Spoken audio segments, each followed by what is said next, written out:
Baik.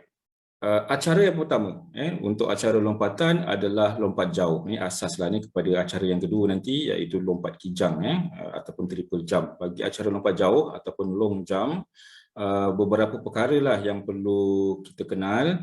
Yang pertama sekali ialah tentang cara melompat ataupun cara lompatan bila dah nak ke pasir, nak ke tempat landasan, cara kamu membuang badan bagaimana. Dan kena ingat juga dalam setiap acara lompatan ini dia ada run up, dia ada konsep run up. Run up ni maksudnya dia ada tempoh ataupun jarak larian lah, sama ada 10 meter ataupun 20 meter, 30 meter, dia ikut kesesuaian. Ada juga teori yang mengatakan boleh jarak larian yang sesuai berdasarkan umur, itu boleh diterima pakai, tak ada masalah. Contohnya untuk lompat jauh, kamu nak melibatkan diri dalam acara lompat jauh, umur kamu 17, kamu lari dalam 17 langkah. Itu teori, tak ada masalah, boleh ikut. Dan kalau nak selesa lagi bagus, kamu buat run up dengan adanya jarak meter yang sesuai. Bagi bila kamu nak melakukan take off ataupun untuk melompat daripada papan lonjakan tu, papan untuk lompat tu, kamu ikut kesesuaian juga. Ada yang mengatakan biasanya kena gunakan kaki dominan. Kadang-kadang ada juga yang tak begitu. Ada yang dia kaki dominan mungkin dia ke sebelah kanan yang dia biasa, tapi bila sesi latihan dia lebih kuat dengan kaki kiri contohnya, itu tak ada masalah. Itu adalah teori, ikut keselesaan masing-masing kekuatan tu bagaimana. Cuma sebaik-baiknya apabila berlari, bila saya melatih biasanya untuk melatih acara lompat tinggi, lompat jauh, lompat kijang.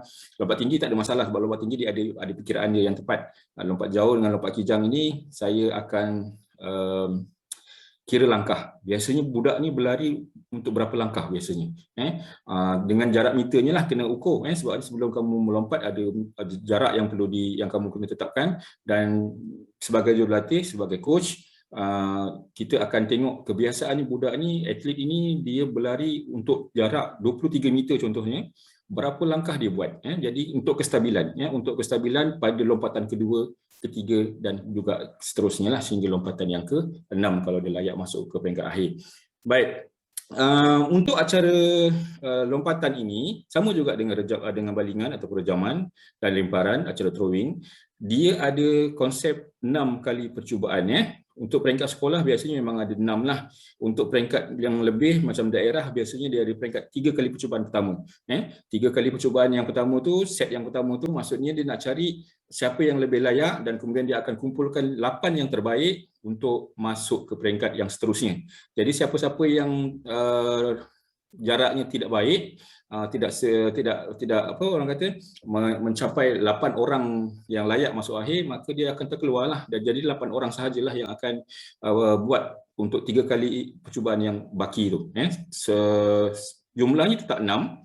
Cuma bagi yang tak melepasi dia 3 sahajalah. Jadi yang 8 yang lain tu dia akan melakukan 6 kali percubaan dengan lengkap lah, yang tidaklah. Dan untuk pengetahuan kamu juga, sebenarnya untuk acara uji ni, acara lompatan dan juga acara rejaman, dia ada peraturan lain, ada peraturan tambahan bagi sukan prestasi tinggi. Untuk sukan prestasi tinggi dan juga untuk ataupun sukan satu murid satu sukan, yang dia untuk sekolah-sekolah khas lah, yang terpilih untuk dijadikan sebagai pusat latihan daerah PLD.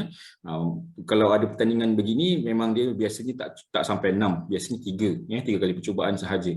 Jadi dia akan tengok jarak mana yang paling tinggi daripada 3 percubaan tu, dan dia akan diberikan mata. Dia sama konsepnya dengan heptathlon punya konsep, ada markah.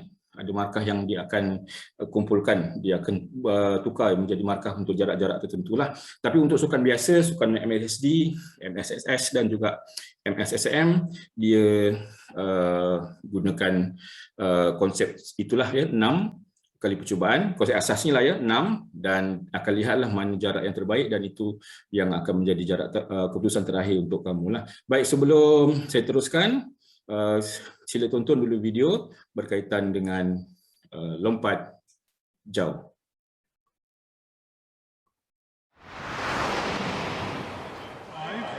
There was a slight breeze in the face of the men in the long jump on the far side of the stadium. The world silver medalist, Ignatius Gaisa,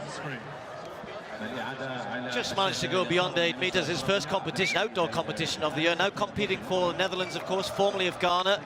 Switched to his allegiance finally in July of last year before he won that silver at the World Championships. That came in the 4th round, and also in the 4th round, a good jump from the Mexican Luis Rivera. Great year for him last year, bronze medal in Moscow, a new national record of 8:46. And in the 4th round, he went out to 8 meters 4. Not the best competition. Chris Tomlinson of Great Britain had a no mark, and Christian Taylor, the Olympic triple jump champion, led early on with 7:95. But only 3 men would go above 8 meters, and it was Luis Tsatoumas of Greece in the 2nd round, 8 meters 6. I'm sure at that point he didn't think that would be good enough to win, but nobody able to take advantage of the warm conditions. As I said, a slight breeze in the face, but it was the Greek athlete who came out on top.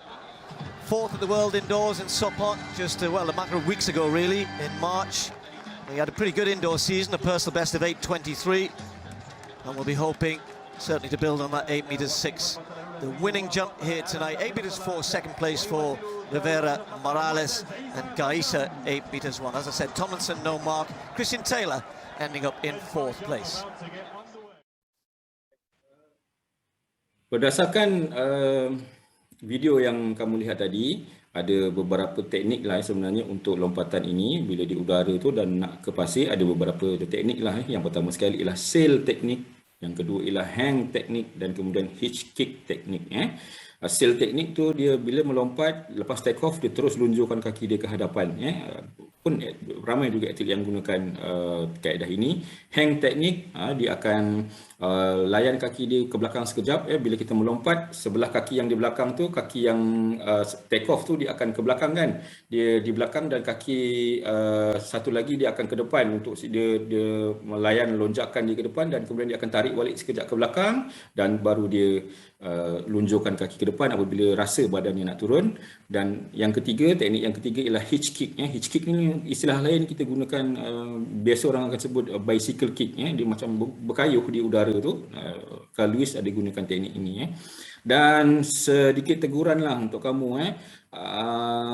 Apabila melompat ke pasir ni untuk mengelakkan kecederaan lah. Untuk mengelakkan kecederaan, teknik yang betul adalah apabila kaki kamu menyentuh pasir, sama ada banyak ataupun sedikit, segera untuk bengkokkan kaki dan landing dalam keadaan duduk, dan biarkan punggung yang jatuh, dan kamu kemudian boleh buang badan kamu ke depan, tolak badan kamu ke depan untuk dapatkan jarak. Jangan terduduk di belakang kaki. Bila duduk di belakang kaki, maka jarak yang akan dikira adalah yang duduk tu. Jadi apabila landing di pasir, dan orang kata landing di pasir dan kemudian bengkokkan dan terus buang badan ke depannya, jangan lurus dan duduk ataupun bengkokkan lutut kemudian duduk di belakang kaki, buntut punggung kamu tu. Jadi itu akan merosakkan jarak kamu lah. Sebaik-baiknya buang badan kamu ke depan, supaya yang dikira adalah kesan kaki itu sahaja.